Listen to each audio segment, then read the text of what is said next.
আজকের এই জিলিপিটা দেখার পর বাজার থেকে বা মেলা থেকে আর জিলিপি কিনে খাবেন না, আপনারা সবাই বাড়িতে বানিয়েই খাবেন। এতটাই সহজ, খুব কঠিন না। নমস্কার বন্ধুরা, আশা করি সবাই ভালো আছেন ও সুস্থ আছেন। আবারও হাজির রেখেছি একটি নতুন রেসিপি নিয়ে। আজকে বানিয়ে দেখাবো খুব সহজভাবে ঘরে কিভাবে জিলিপি বানাবেন, একদম দোকানের মতো মুচমুচে জিলিপি। চলুন পুরো ভিডিওটা দেখবেন, আশা করি আপনাদের সবার ভালো লাগবে। যদি ভালো লাগে দেখার পরে লাইক কমেন্ট শেয়ার করবেন, আর আমার চ্যানেলে নতুন বন্ধু হলে চ্যানেলটাকে অবশ্যই সাবস্ক্রাইব করে পাশে থাকার জন্য সবাইকে অনুরোধ রইল। রেসিপিটা শুরু করা যাক। এখানে আমি এই বাটিটাতে আমার 100-র একটু বেশি ময়দা ধরে আমি 1 বাটি ময়দা নিলাম। মোট এখানে আমার 250 গ্রাম ময়দা রয়েছে। এবার এটাকে আমি জল দিয়ে ভালো করে ফেটিয়ে নিচ্ছি। এর মধ্যে আমি কিছুই মেশাবো না, শুধুই ময়দাটাকে আমি জল দিয়ে ভালো করে গুলে নেব। দেখুন আমি কীভাবে এটাকে রেডি করছি।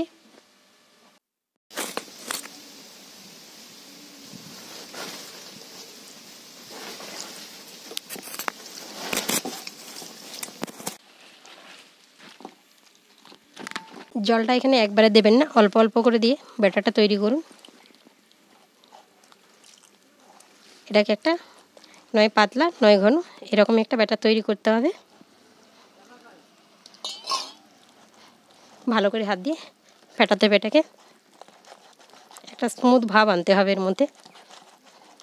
একটা কথা বলতে আমি ভুলে গেছি, ঘিটা আমি প্রথমে দিয়ে ময়ামটা দিতে ভুলে গেছি। আমি ঘিটা পরে মেশাচ্ছি। আপনারা ময়দার মধ্যে ঘিটাকে ভালো করে ময়াম দিয়ে নেবেন, তাহলে এটা আরও বেশি খাস্তা বা মুচমুচে হবে। আমি ভালো করে এটাকে ফেটিয়ে নিচ্ছি ঘিটা দেওয়ার পরে। দেখুন ব্যাটারটা এইভাবে স্মুথ হবে, এটাকে খুব ভালো করে ফেটাতে হবে।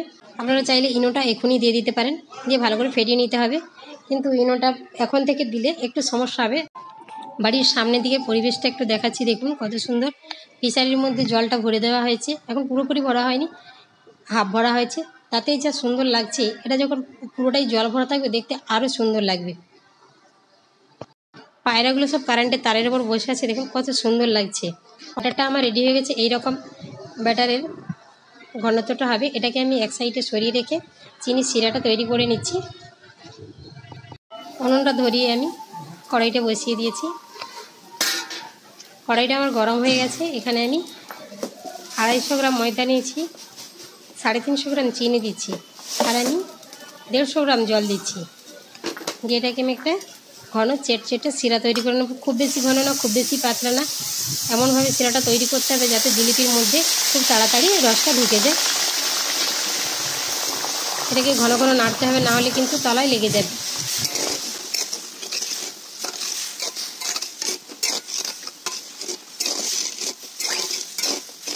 শিরার মধ্যে আমি একটু ইয়েলো ফুড কালার দিলাম।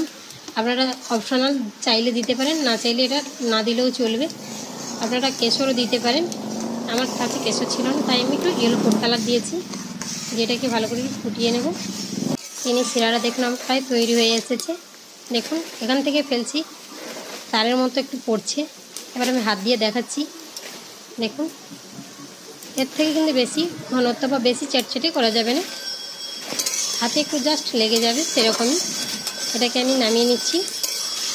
আর জিলিপিটা কোনো মতেই মিষ্টি রসের মধ্যে যখন খুব গরম থাকে তখন দেবেন না, মিষ্টির রসটা একটু ঠান্ডা হয়ে যাবে তখনই দেবেন। জিলিপিটা গরম অবস্থায় ওর মধ্যে দিয়ে দেবেন। এবার আমি ব্যাটারটাকে দুভাগে ভাগ করে নিচ্ছি, দিয়ে একটা ভাগে আমি ইনো মেশাবো, আর একটা ভাগ রাখবো পরে মেশাবো। কারণ ইনোটা প্রথম থেকে মিশিয়ে দিলে কী হবে, যতক্ষণে ওটা বানাবো ততক্ষণ ইনোর যে ভাবটা থাকে সেটা থিতিয়ে যাবে, সেটা ঠিকমতো কাজ করবে না।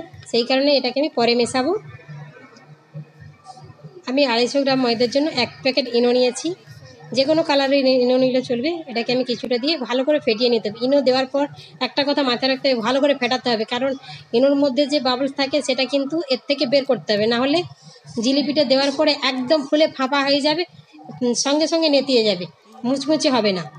সেই জন্য বলছি ইনো দিয়ে ভালো করে ফেটাতে হবে, খুব ভালো করে ফেটাতে হবে।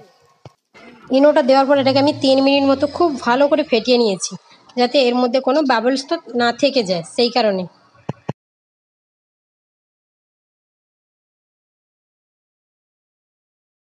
আমি জিলিপিটা এই ভীম জেলের বোতলে বানাবো। দেখুন খাপটাকে আমি একটু ছাঁদা করে নিয়েছি। এই বোতলটার মধ্যে আমি ব্যাটারটাকে ভরে নেব।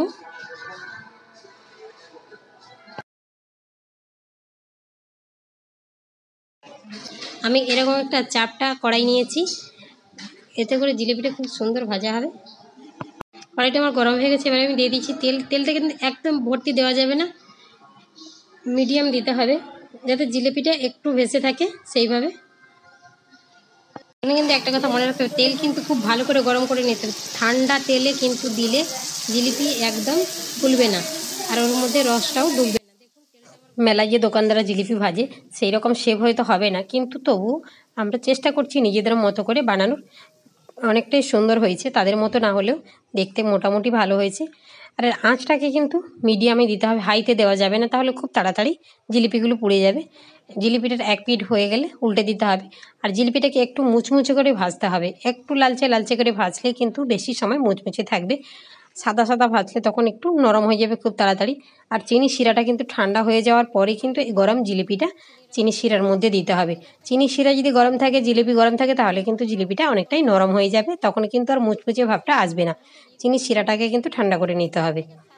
এগুলো আমার ভাজা হয়ে গেছে, আমি এগুলোকে তুলে সঙ্গে সঙ্গে কিন্তু চিনি শিরার মধ্যে দিয়ে দিচ্ছি।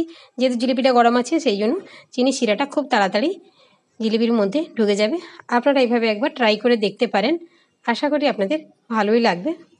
চিনি শিরার মধ্যে কিন্তু জিলিপিটা বেশি সময় রাখা যাবে না, 1 মিনিট মতো এপিট ওপিট উল্টে কিন্তু তুলে নিতে হবে। এরই মধ্যে কিন্তু চিনি শিরাটা জিলিপির মধ্যে সুন্দর ঢুকে যাবে। একইভাবে আমি সবগুলোকে ভেজে চিনি শিরার মধ্যে ডুবিয়ে তুলে নিচ্ছি, দেখাচ্ছি শেষে কেমন হয়েছে।